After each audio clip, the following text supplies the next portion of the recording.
Hi everyone and welcome to this video about percentage increase and decrease. If you enjoy the content of this video, please remember to like and subscribe. If you have any questions about the content of the video or any other maths topic, please leave that question down in the comment section below and I'll get around to answering you. To understand percentage increase or decrease, we first have to understand the concept of a multiplying factor. A multiplying factor is used in order to find a percentage of a quantity.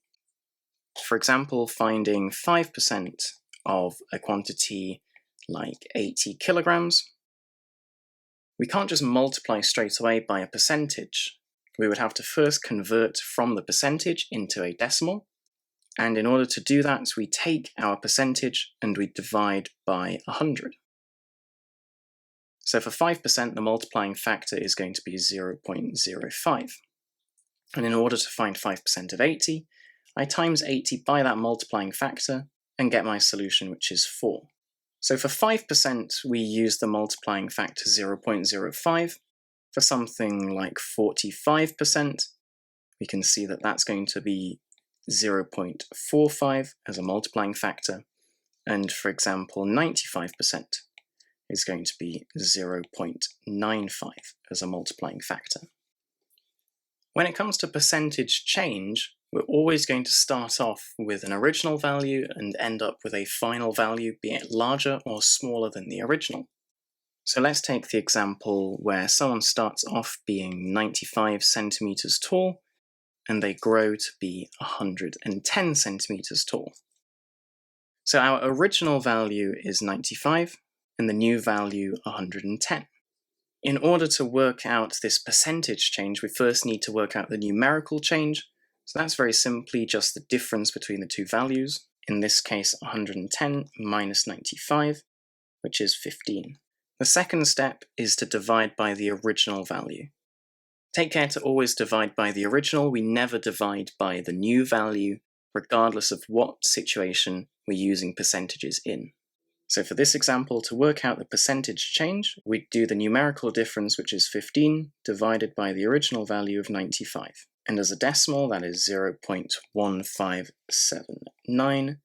And converting into a percentage, we times by 100, so that's 15.8. So we would say that that is a percentage increase, as the original height is less than the new height. Let's look at a second example. So if we have a runner who takes 80 seconds and they improve their time, so it's now 60 seconds. What is the percentage decrease between these two values? The first step, of course, is to work out the numerical difference. So 80 minus 60, which is 20, divide by the original value, which is 80, and we find that that's 0.25, which is 25%. So there's a percentage decrease of 25% from the original time to the new time. In the previous cases, we were both given the original value and the new value and asked to find the percentage increase or decrease. For the next set of questions, we're going to have a look at the cases where we're given the percentage increase or decrease and asked to find the new value or the original value. Let's have a look at this example here. We have the original height of 140 being increased by 12%, and we're asked to find the new height. So first we need to find 12% of 140. We can do that by using our idea of the multiplying factor, which in this case would be 0.12. That works out to be 16.8. And we can add that onto our original to find the new value, which is 156.8 meters. We can see that this took us 2 steps to do, and it's also very easy to forget to add on that original height to find the new height. If the percentage increase is by a large amount, or the percentage decrease is by a small amount, it often doesn't look like we need to add on that original value. So another way of thinking about this type of question is to combine both steps.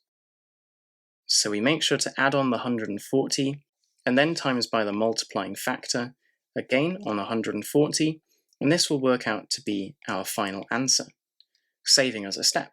But we can go one step further. We can take out by factorizing 140, which leaves us with 1 plus 0.12. And so now we have this new multiplying factor. If we add the two numbers in the bracket, we find that we're doing 140 times 1.12.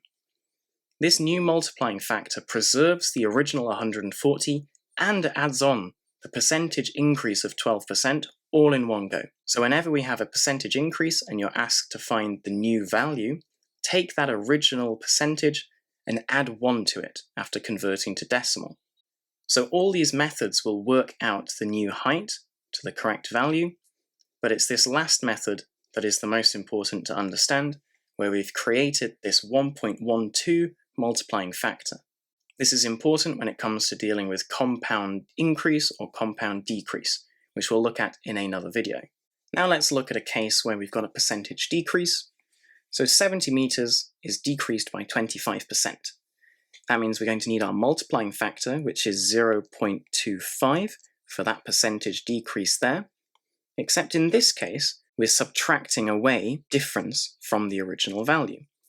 So if we were to combine the both steps, we would be doing 70 minus 70 times 0.25. This works out to be 52.5 meters. We can double check our answer as well. I didn't mention this in the previous example, but if we did at this stage 70 minus 52.5, that's our numerical difference, and divided by the original, which is 70, that would in fact work out to be 25%. However, we wanted to simplify and streamline this process, so we're going to again take out 70 by factorizing, leaving us 1 minus 0.25. So we can see the multiplying factor has changed to be 0.75. So whenever we're doing a percentage decrease, we have to subtract that percentage decrease from 1 to find the new multiplying factor in order to find the new value. That will work out to be 52.5 meters again. So to summarize, to increase a value by r%, the multiplying factor that we multiply by is 1 plus r over 100. To decrease by r%, we multiply by the multiplying factor 1 minus r over 100. Let's have a look at this example question together. So we have the original value, which is 64.8, and the new value, which is 59.3. So we can see that numerically there is a decrease, so we're going to be working out the percentage decrease.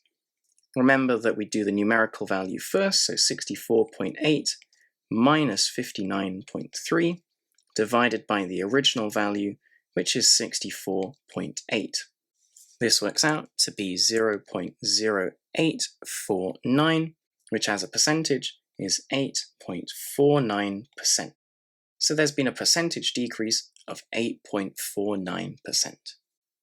Let's take a look at an example where we know the final value, we know this percentage decrease as well, but we don't know the original price.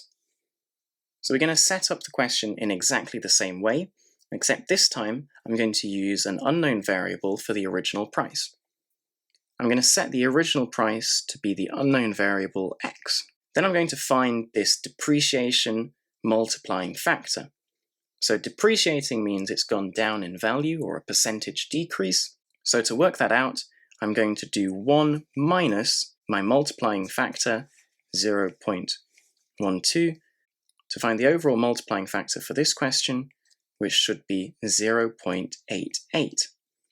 Now, if I take the original price x and multiply by 0.88, what I should find is the new value, which is 39,600. So let's just check it makes sense at this stage. My original value times by a number smaller than 1. Well, if we times by a number smaller than 1, we're going to get a smaller number than the original. And that makes sense because our car has lost value. So what I can do now is divide both sides by 0.88, and that works out to be 45,000. Thank you for watching this video. I'm glad you've made it all the way to the end. If you have any questions about the video, remember you can leave them down in the comment section below. Please like and subscribe if you enjoyed it, and I will see you in the next video.